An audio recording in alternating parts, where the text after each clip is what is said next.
আমরা বেরিয়েছি এমন একটি জায়গায় যেখানে ঘন অরণ্যের মধ্যে সুউচ্চ পর্বতশ্রেণী, শান্ত নদীর প্রবাহ, উঁচু পাশগুলোর মধ্যে স্নিগ্ধ বরফের হাতছানি। এটা হলো উদীয়মান সূর্যের দেশ, অরুণাচল প্রদেশ। আর আমাদের এই দিকবেদিক চ্যানেলে সূর্যোদয় হোক এই অরুণাচল প্রদেশের হাত ধরে। এই সিরিজে আমরা আবিষ্কার করব অরুণাচলের মনোমুগ্ধকর প্রকৃতি, স্থানীয় সংস্কৃতি, ঐতিহ্য। আমি ত্রিদীপ, আর এটা আমাদের একটা অ্যাডভেঞ্চারের যাত্রা। চলুন আমাদের সাথে অরুণাচলের পথে পথে। নর্থ ইস্টের যে কোনো জায়গায় যেতে গেলে আপনাকে প্রথমে পৌঁছতে হবে শিলিগুড়ি। আজকে আমাদের এই প্রথম পর্যায়ের ভিডিওয়ে আমরা পৌঁছব শিলিগুড়ি পর্যন্ত।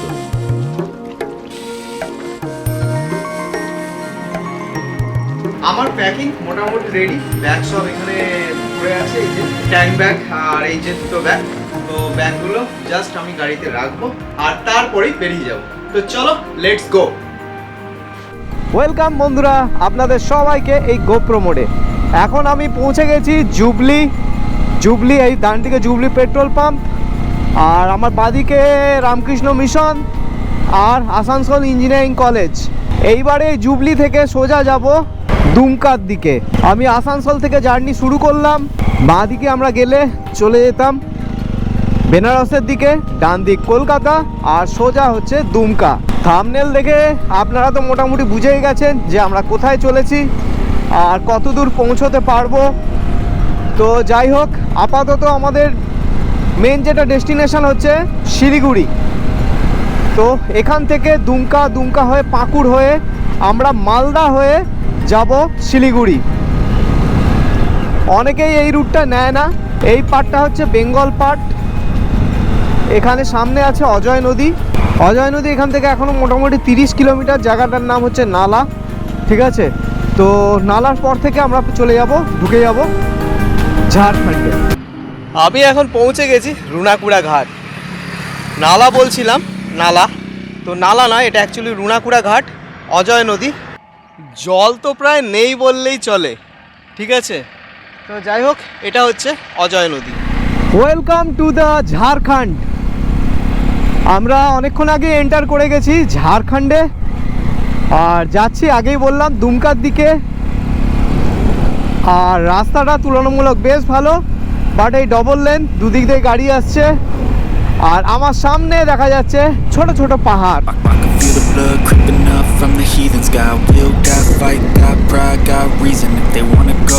আমার গাড়িতে তো কোনো ট্রিপ মিটার নেই, 10,830 থেকে আমরা শুরু করেছিলাম। তো যাই হোক, এখন আমি কোনো ছবি তুলতে ভুলে গেছি, তা আপনাদের বলে দিলাম, ট্রিপের শেষে আপনাদের আমি বলতে পারবো। আর আজকে শিলিগুড়ি পৌঁছেও বা শিলিগুড়ির দূরে কতটা যাই সেখানে গিয়েও আমরা বলতে পারবো যে কত কিলোমিটার হলো অ্যাকচুয়াল আমার বাড়ি আসানসোল থেকে। আমি ঘর থেকে বেরিয়েছি 6:30 নাগাদ। আরও আগে বেরোতে পারতাম, বেরোনোর কারণ আছে, একটু লেটে বেরোনোর কারণ আছে।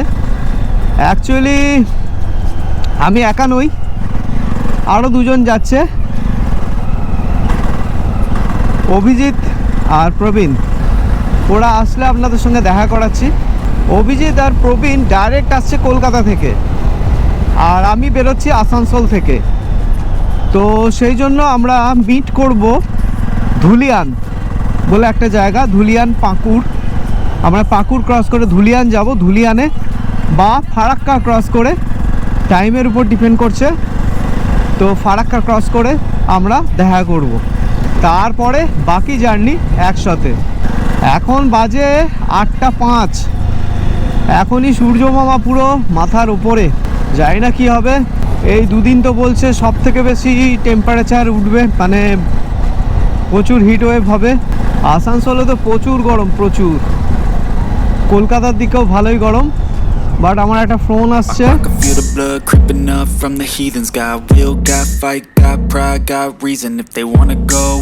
You know I'm gon' feed them if you're coming for me. Hope you're ready for a demon. I got eyes in the back of my head, I'm seeing. Take me for granted and you know I'm leaving. I'ma take what's mine with the webs I'm weaving. I could take this crowd from seeing to believing. Got a taste for blood and my tongue keeps bleeding from the words ম্যাপটা এখানে লাগিয়ে নিলাম। Fatehpur Bhagalpur 128 kilometre right side, Dumka আর এখান থেকে 15 kilometre. এখনও দুমকার রাস্তাতেই আছি। সামনে একটা বেশ বড় পাহাড়, মানে আগে যেরকম ছোট ছোট দেখছিলাম তার থেকে বড়। দেখুন বন্ধুরা, পাহাড়টার একদম পাশে বেশ বড় পাহাড়, আর রাস্তাটাও এখানটা বেশ সুন্দর। সামনে আরেকটা, এইদিকে আরেকটা পাহাড়, বেশ দারুণ লাগছে বন্ধুরা। আমরা এখন একটা ব্রিজ ক্রস করছি। অ্যাকচুয়ালি এখানে একটা নদী আছে, নদীটার নাম ময়ূরাক্ষী। ময়ূরাক্ষী ক্রস করছি, ময়ূরাক্ষী। বাট জল কোথায়? জল নেই। আমরা এখন মাঝ নদীতে, বাট জল নেই। ওখানে একটা জায়গায় পার্টিকুলার একটুখানি জল আছে। আচ্ছা, এই ডান দিকে গেলে আমরা চলে যাব দুমকা। আমরা বেরোবো সোজা বাঁদিকে। এটা হচ্ছে দুমকা বাইপাস ধরবো আমরা। এখান থেকে তেল ভরিয়ে নিলাম, টোটাল 918 টাকার তেল ভরলো। এখানে পেট্রোলের রেট বেশ কম, 98, আর আমাদের বেঙ্গলে 104 প্লাস চলছে। আর আমি এখন উঠে গেছি দুমকা বাইপাস। এখান থেকে আমি ধরবো এবার দুমকা সাহেবগঞ্জ রোড, আর 5 কিলোমিটার পর বলছে দুমকা সাহেবগঞ্জ রোড। আর আমার বাঁ দিক দিয়েই যাচ্ছে ময়ূরাক্ষী, বাট আপনাদের তো আগেই দেখালাম জল নেই। আচ্ছা, সোজা গেলে ম্যাসেঞ্জার সিউড়ি, আর এই দিকে যাচ্ছি আমরা দুমকার দিকে। পাঁকুড় এখান থেকে আর 83 কিলোমিটার। আমরা এখন উঠে গেছি দুমকা সাহেবগঞ্জ রোডে, আর এই রাস্তায় এখন গুগল বলছে 44 কিলোমিটার যেতে হবে। গরম তো বেশ লাগছে এবার।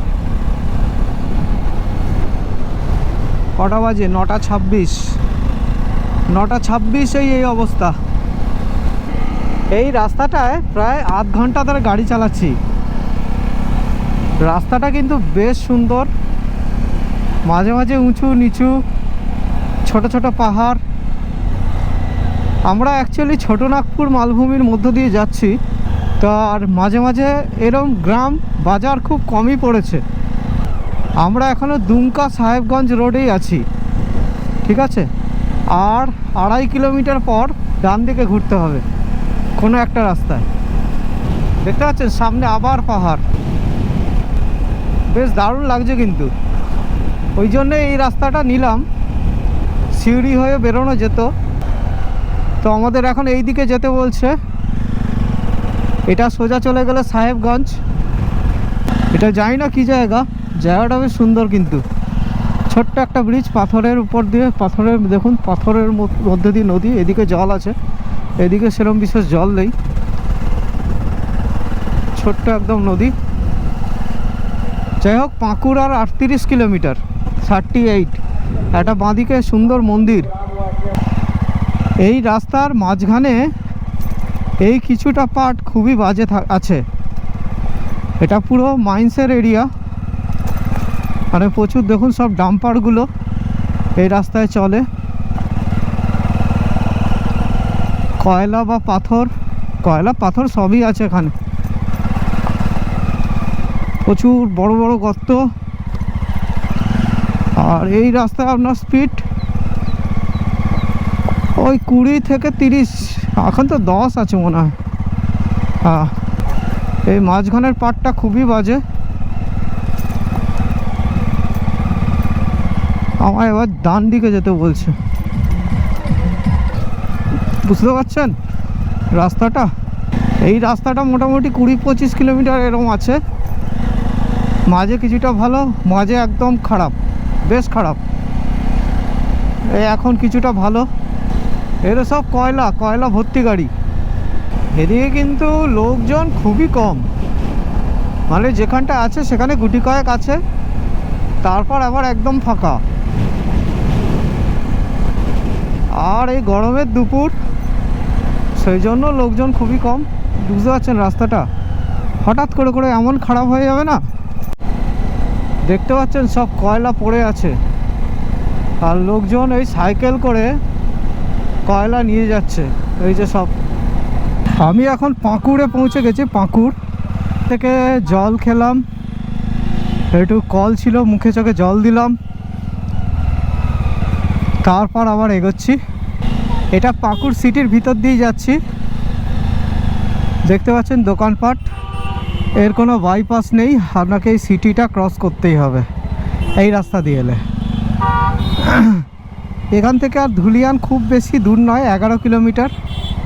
ধুলিয়ান হচ্ছে যে জায়গাটা যেখান থেকে আমরা মালদার রাস্তা মানে ফারাক্কার ওই রাস্তায় উঠবো NH-12। কিন্তু এরমভাবে 11 কিলোমিটার যাওয়াটা খুবই টাফ। রাস্তা একটু যদি ফাঁকা পাওয়া যায়, 12টা বাজতে যায়, 11:15 বাজে। আমার টার্গেট ছিল 12টার সময় ধুলিয়ানে পৌঁছানো। যাই হোক, টার্গেট মোতাবেকই যাচ্ছি। বন্ধুরা, আমি এখন যে জায়গায় দাঁড়িয়ে আছি জায়গাটা দারুণ জায়গা, প্রচণ্ড রোদ্দুর, তাও এই জায়গাটা একটু দাঁড়ালাম। আমার পেছনে যেটা দেখতে পাচ্ছেন কলকাতা, মানে আমাদের পশ্চিমবঙ্গের বাঙালির কাছে এটাই গঙ্গা। ফারাক্কা থেকে একটা ক্যানেল কেটে গঙ্গা আমাদের ওয়েস্ট বেঙ্গল দিয়ে নিয়ে যাওয়া হয়েছে, আর মেন পার্টটা চলে যাচ্ছে পদ্মা রূপে বাংলাদেশ দিয়ে।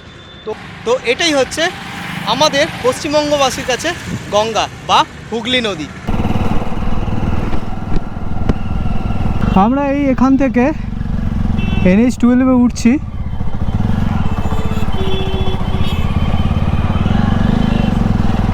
সামনেই পড়বে এবার ফারাক্কা ব্রিজ, একটু দূর আছে। আমাদের আজকে প্ল্যান আছে যতদূর পারি এগোবো, মানে শিলিগুড়িতেই যে থাকবো তার কোনো মানে নেই। আমরা চেষ্টা করব আরও বেশি এগিয়ে যেতে। এবার টাইমের উপর ডিপেন্ড করছে। এখন 12টা বাজে, প্রায় 12টা বেজে গেছে। ওদের সঙ্গে এখন আমার দেখা হয়নি। শিলিগুড়ি এখান থেকে এখনও 300 কিলোমিটার। প্রবীণ লোকেশান পাঠিয়েছিল একটু আগে, দেখলাম আমার থেকে প্রায় 90 কিলোমিটার দূরে আছে, মানে পেছনে। আসানসোল থেকে এই রাস্তাটা হচ্ছে মোটামুটি 200-210 কিলোমিটার মতো। মানে এই জায়গাটার নাম হচ্ছে ধুলিয়ান অবধি এই জায়গার ডিস্টেন্স হচ্ছে 210 কিলোমিটার। কিন্তু এই 210 কিলোমিটার আসতে আপনার প্রায় 6 ঘন্টা কাছাকাছি লাগবেই, কেননা প্রচুর বাম্পার, প্রচুর। আর রাস্তা মাঝে মাঝেই মানে এই বেশ কিছু জায়গাটা, এই যে দেখালাম ওই জায়গাটা কিছুটা, ওই জায়গাটা ওইরকম খারাপ রাস্তা আছে। আর বুঝতেই পারবেন সব জায়গায় প্রচুর বাম্পার থাকলে স্পিড এমনিতেই কমে যায়। কিছু দূর ছাড়াই, মানে 1 কিলোমিটার ছাড়া একটা করে বাম্পার ধরে রাখতে পারেন। একটা জিনিস বলতে ভুলে গেছি বন্ধুরা, আমরা এতক্ষণ ঝাড়খণ্ডে ছিলাম আর এখন ওয়েস্ট বেঙ্গলে ঢুকে গেছি। এই ব্যারিকেডগুলো দেখে বুঝতেই পারছেন, এইরকম ব্যারিকেড আমাদের শুধু এই ওয়েস্ট বেঙ্গলে আমি দেখেছি, মানে আমি দেখেছি অন্তত। এই রাস্তার মাঝখানে এরকম ব্যারিকেড দেওয়া। আর এই হচ্ছে ফারাক্কা NTPC-র পাওয়ার প্ল্যান্ট। খুব বাজেভাবে ব্যারিকেডগুলো দিয়েছে। যাই হোক, আমরা এসে গেছি ফারাক্কা ব্যারেজ। যাক, একটা ট্রেন দেখার ইচ্ছা ছিল, ছোট ট্রেন হলো, দেখতে পেলাম, দেখাতেও পারলাম। আমার ডান দিক দিয়ে একটা নতুন ব্রিজ তৈরি হচ্ছে। আর দেখছেন বন্ধুরা কত জল, প্রচুর জল, প্রচুর, দুদিকেই জল। এইদিকে ডান দিকে জলটা একটু কম আছে, আর এদিকে তো প্রচুর জল। যাই হোক, এবার একটু ওদের জন্য দাঁড়াবো একটা জায়গা দেখে।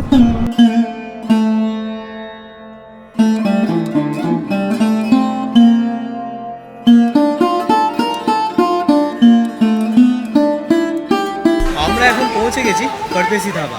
এটা এই মালদা বাইপাসটা ক্রস করলেই পেয়ে যাবেন। মানে মালদা বাইপাস থেকে নামার পরে মোটামুটি 3-4 কিলোমিটার। অ্যাম্বিয়েন্স খুব কিন্তু সুন্দর। আর আমাদের সবার সঙ্গে দেখা হয়ে গেছে, এই যে অভিজিৎ, প্রবীণ দুজনেই এসে গেছে। আর আমরা এটাকেই মিড পয়েন্ট দিয়েছিলাম। ওরা এসছে কলকাতা থেকে, আর আপনারা তো জানেন আমি আসছি আসানসোল থেকে। খাবার অর্ডার করেছি হচ্ছে 3টে ভেজ থালি 100 টাকা করে, আর 1 প্লেট চিকেন। ঠিক আছে, কত কি বিল হলো সব পরে, খাবার পরে বলছি। এই যে আমরা সব একসঙ্গে খাওয়া দাওয়া হয়ে গেল। এখানে টোটাল বিল হলো 680 টাকা, 100 টাকা করে থালি। আর যেটা চিকেন নিয়েছিলাম এক্সট্রা, সেই চিকেনটার প্রাইস ছিল 300 টাকা। তো 6 পিস চিকেন ছিল, সবার 2 পিস করে, সুন্দর হয়ে গেছে। আর এক্সট্রা ভাত 10 টাকা করে। খাবার দাবারও যেমন ভালো, আর তার থেকেও ভালো হচ্ছে অ্যাম্বিয়েন্স। এই রাস্তায় আসলে আপনারা এখানে কিছুটা দাঁড়িয়ে অবশ্যই খাওয়া দাওয়াটা এখানে সেরে নিতে পারেন। আমরা খাওয়া দাওয়ার পরে অনেকটা চলে এসেছি, প্রায় 50-60 কিলোমিটার তো হবেই। কিন্তু প্রবলেম যেটা হচ্ছে এই যে রায়গঞ্জ বাইপাস এখনও রেডি হয়নি। এই যে আমরা উপর দিয়ে রায়গঞ্জ বাইপাস বেরিয়ে যাচ্ছে, আজকে কিন্তু তাও মোটামুটি খালি আছে। আগের বার যখন ব্যাক করছিলাম, রিটার্ন আসছিলাম, তখন মারাত্মক ভিড় ছিল, জ্যাম ছিল। এই সব জায়গাগুলো পুরো জ্যাম ছিল। এই সামনে আর একটা ক্রসিং আছে, সেটাও ভালো মতো জ্যাম ছিল। রায়গঞ্জ পেরোবার জ্যাম হবে না হয়, যাই হোক তাও খুব বেশি জ্যাম ছিল না আগের বারের মতো, হালকা ফুলকা। আমরা জ্যাম ক্রস করে এই বেরিয়ে পড়েছি ডালখোলার দিকে। ডালখোলা এখান থেকে আরও 30 কিলোমিটার মতো দেখাচ্ছে, মানে সামনে লেখা ছিল। আর সূর্য প্রায় ডুবু। রাস্তাটা কিন্তু মাখন, মানে ওই রায়গঞ্জ বাইপাসটা হয়ে গেলে না রাস্তা যা হয়ে যাবে। আর রায়গঞ্জ বাইপাসটা তো একদম একটুখানি মোটামুটি 1 কিলোমিটার ধরুন হবে খুব জোর। মানে ওইটুকু যদি রেডি হয়ে যায় না, আপনার যে কতটা টাইম বেঁচে যাবে, আমার মনে হয় খুব বেশি টাইম আর লাগবে না। কেননা সামনে পেছন দুদিক থেকেই দেখলাম পুরো রাস্তা তো পুরো তৈরি। জানি না কবে শুরু হবে। প্রায় বাইপাস নেই, ডালখোলায় এই ট্রেন লাইনের উপর দিয়ে রাস্তাটা করে দিয়েছে।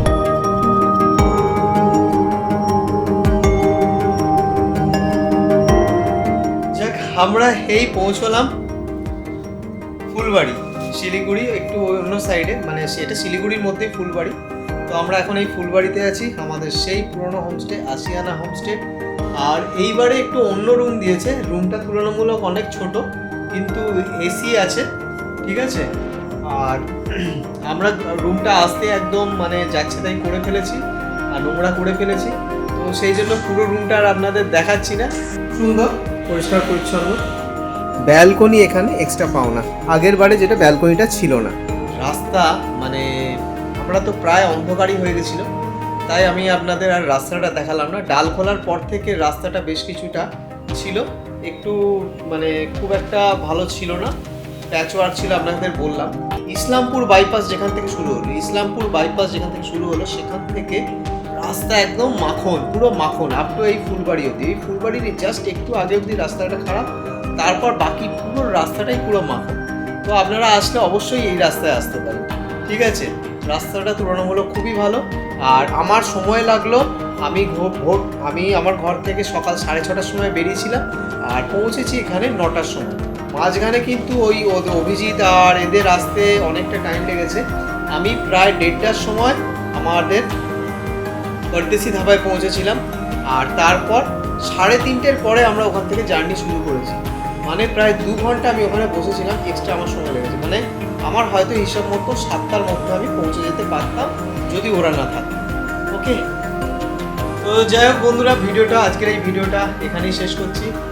আশা করব ভিডিওটা ভালো লেগেছে।